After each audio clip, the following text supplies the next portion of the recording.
Students, how are you?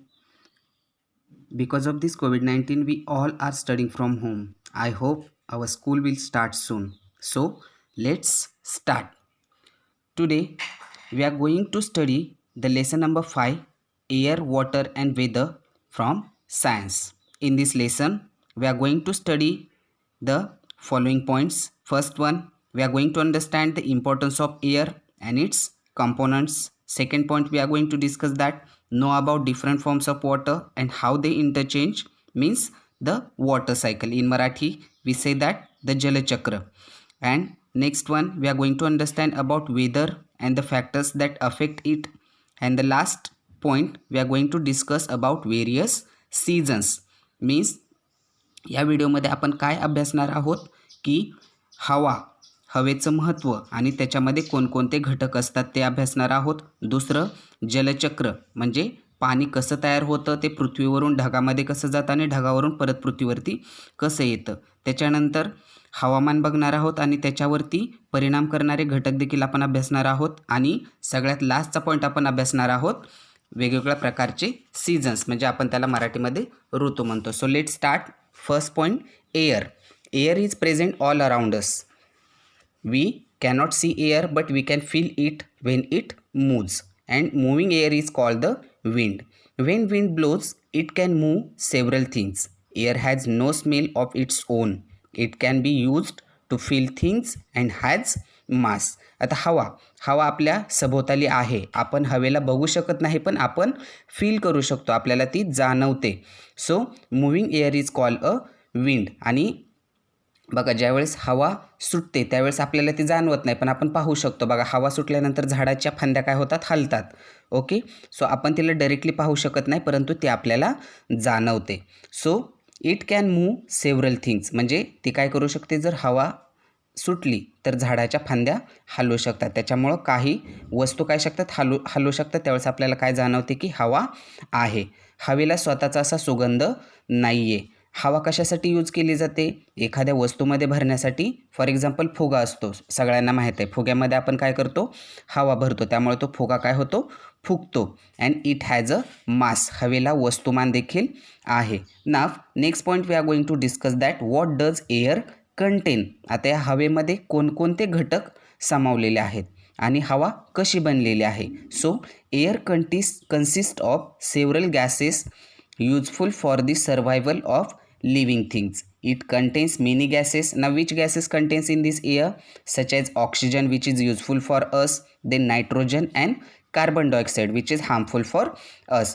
These gases are contained in the air.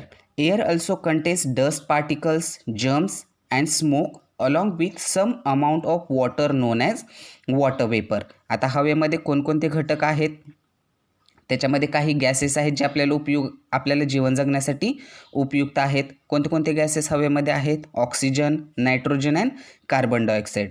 तसेच त्याच्यामध्ये दुसरे देखील काही पार्टिकल्स कंटेन्स आहेत. ते पार्टिकल्स कोणते, डस्ट पार्टिकल्स आहेत, म्हणजे धुळीचे कण आहेत, जर्म्स आहेत, जंतू, and smoke along with the amount of water known as water vapour. आणि त्याच्यामध्ये वॉटर वेपर देखील कंटेन्स आहे. Okay, so next point we are going to discuss, why do we need air, आपल्याला हवेची गरज का आहे. Okay, take a deep breath, now release it. What do you take inside your body, yes it is air. In order to live we need to breath, आपल्याला श्वासोच्छ्वास करण्याची गरज आहे.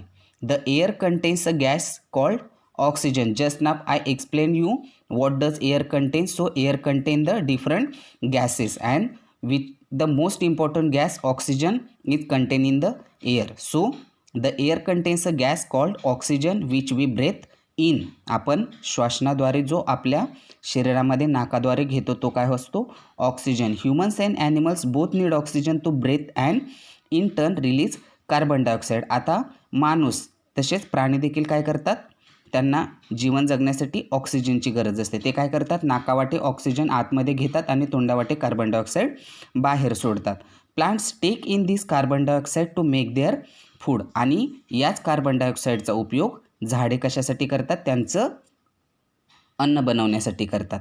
दिस is known as the process of photosynthesis. आणि याच प्रोसेसला काय म्हणतात? फोटोसिंथेसिस म्हणजेच प्रकाशसंश्लेषण.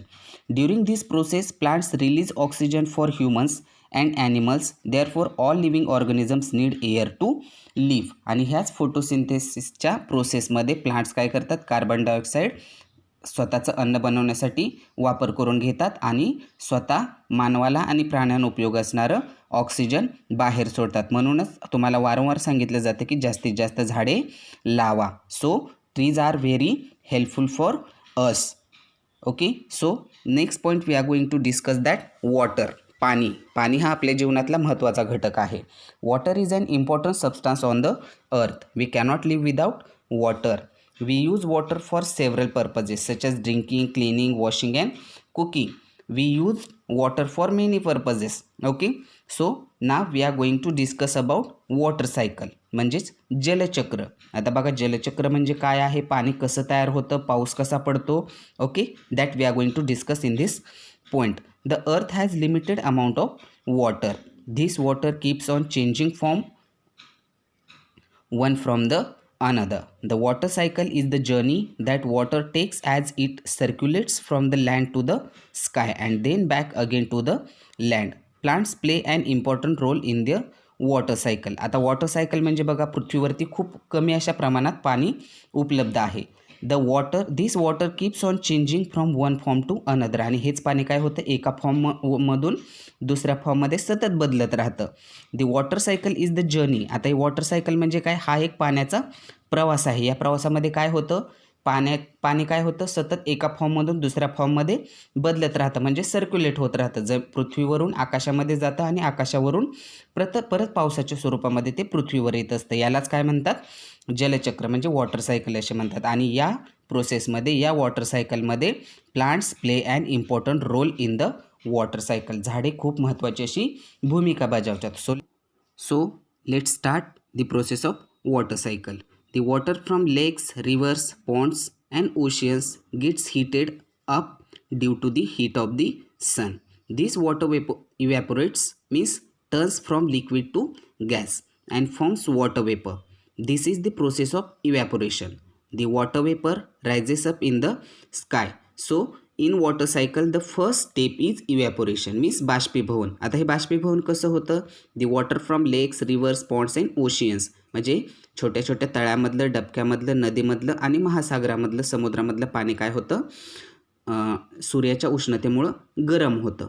दिस वॉटर इव्हॅपोरेट्स म्हणजे ते कशामध्ये टर्न होतं, त्या पाण्याची वाफ होते.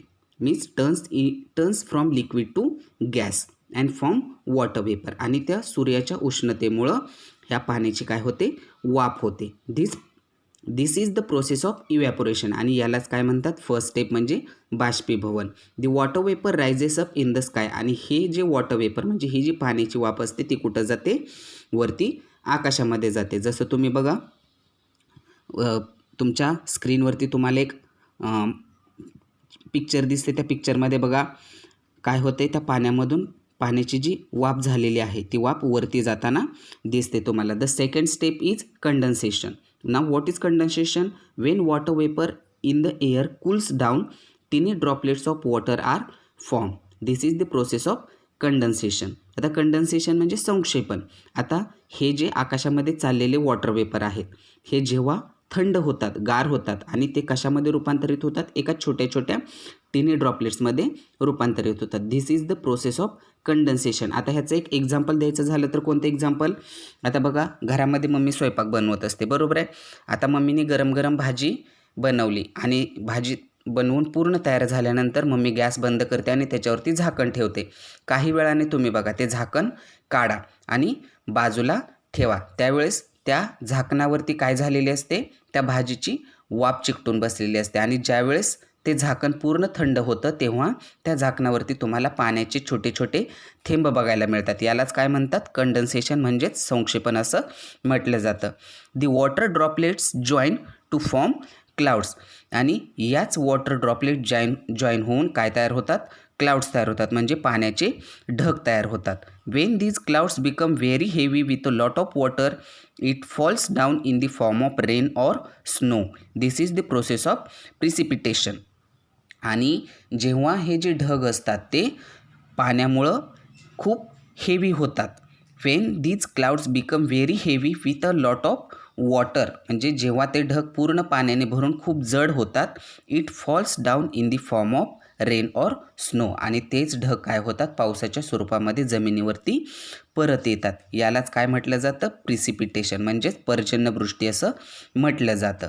दी water falls down on the earth in the form of rain, snowfall and gets collected in lakes, rivers and oceans, आणि परत तेच पाणी पावसाच्या स्वरूपामध्ये तळ्यामध्ये, नदीमध्ये, महासागरामध्ये साचलं जातं, आणि ही काय होते, पाणी साठवण्याची प्रक्रिया सुरू होते. This is the process of collection. The water evaporates in the sky again and the cycle continues, आणि नंतर त्या आलेल्या पाण्याची परत वाफ होते. ती पाण्याची वाफ आकाशामध्ये जाते, आकाशामध्ये त्याचे ढग तयार होतात, आणि परत ते पावसाच्या स्वरूपामध्ये जमिनीवरती येतात. यालाच काय म्हटलं जातं की वॉटर सायकल, म्हणजेच जलचक्र असं म्हटलं जातं. आता by the process of evaporation, condensation and precipitation is known as water cycle. आता बघा, वॉटर सायकल म्हणजे काय की the continuous cycle which water circulates throughout the earth and atmosphere by the process of evaporation, condensation and precipitation is known as the water cycle. Okay, so here we have discussed the air, what air contains and why we need the air. Second point we discussed water, and we discussed about the water cycle. So we have to stop here. Next point we will discuss in the next video. Okay, bye and take care.